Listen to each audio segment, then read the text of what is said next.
is a Carl Berdal. And that's a good serve for Berdal. And a good set also for UST off the block and Powerful good. hit coming from Gupiteo. Magkakaroon ng success sa wing side. As we check out this replay, pina-check ball na lang yun ni Gupiteo. Talon tayo on that sequence because we thought it was UST's point, but no! Alchi Gupiteo, siya rin ang magsuserve. It's 14 serving 12. Jump serve Gupiteo. Easily received by Berdal. Villados sets to De La Paz. And that sails out for... May taas nila ng maayos yung bola. They will go through with their play. Yeah, they're having success with all their attacks. Talking about UST, that's why Arellano has to do better with their net defense to be able to thwart the attack of UST.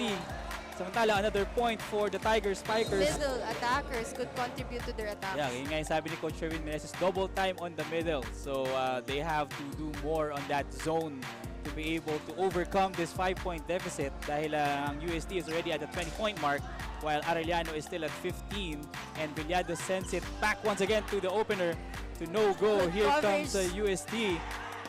UST on the offensive and UST scores. Successful attack courtesy of Gupiteo. Let's check it out one more time. Again, another good set and Gupiteo just finding that open. Want to stop this relentless attacks coming from UST. And speaking of relentless attack, they were able to foil that attack by the Tiger Spikers. Meanwhile, another offensive by Gupiteo. And point goes to the Tiger Spikers. Net touch. A good serve for the Tiger Spikers. So far, UST has been having like really powerful serves, no? Yeah, kargado yung mga service nila. That's why Arellano Ball have to still give alive. chase. And this is a free ball. Oh!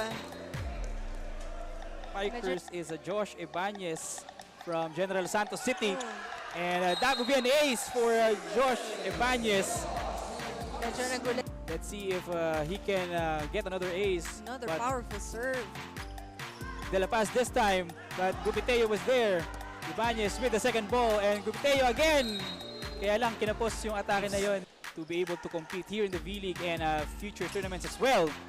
Samantala, yung atake na yon ni Flor was received by the Chiefs at ang bola nasa side ng UST. An attack from the open and Ibanez off the block and flying scores. there, no? You know, itong, if you look, don't lead on the ones doing the errors and really make a way to be able to distribute his sets. Yeah, siya sana yung panggagalingan ng inspirasyon. Talking about Lawrence Cruz. Speaking of 3-point deficit, no? and speaking of deficit, itong si Some serve Josh coming Ibanez from keeping them at Ibanez. bay, and he gets another ace. Talking about Josh Ibanez, You have to give it. able to avoid that same type of error. I think big factor na medyo nagigigil itong attackers ng UST and they have to like really work on their emotions, no? And not Gupiteo serving for the Tigers.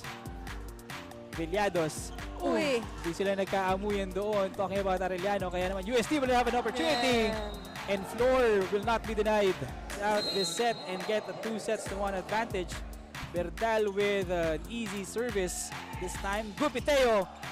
Berdal was able to save it. Villados giving chase, but it's now 24 serving 18.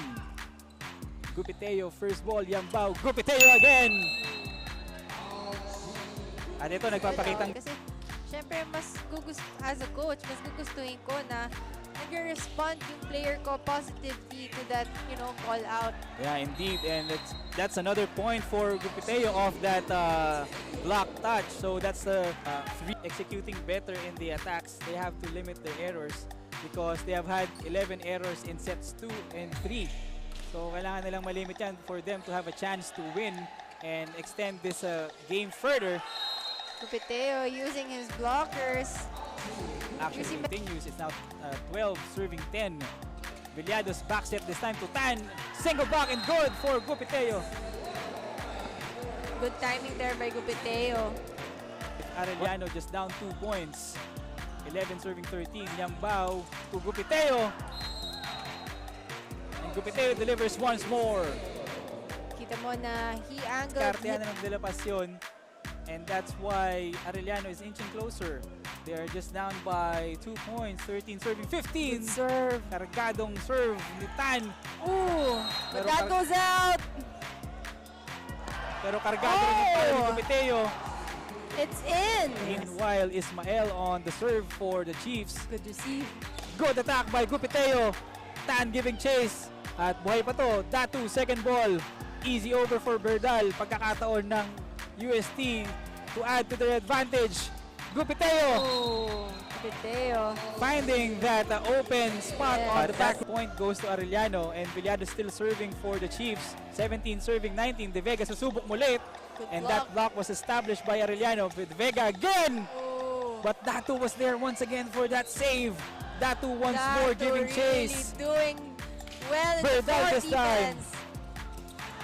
But Again, Datu is still Datu. there. Tan susubok ngayon. And patuloy pa rin ang ating rally. Colinares back set to De Vega. Again, Josh Datu is just there. Datu is just covering the court for Wow. Arellano. Beautiful rally we're having right now. And an easy Oh, over for the ball. Chiefs.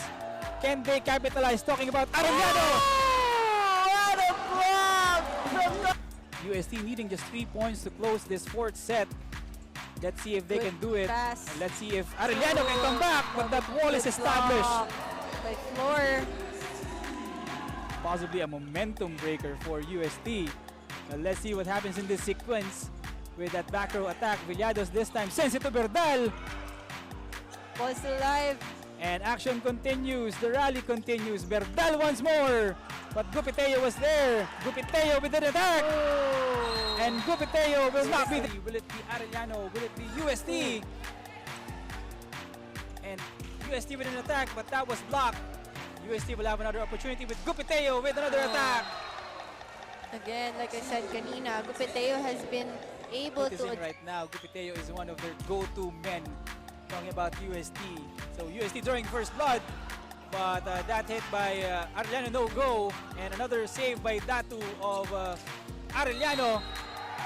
But 2 quick points on the board. Easy point for UST, but at this point, that sequence goes to the side of Arellano. That's why it's 5 serving 7 with Berdal serving.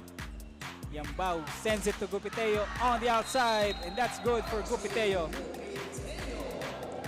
It also, the fatigue factor also marged for Gupiteo. Kanina pa siya nandyan eh. that could be one kasi so far it's been opposite and outside spiker ang bigay ng setter nitong UST. Yeah, especially now in the 5th set. Yes. Conditioning Oh, matters. Ball, one hand And set. UST was able to save it. Oh!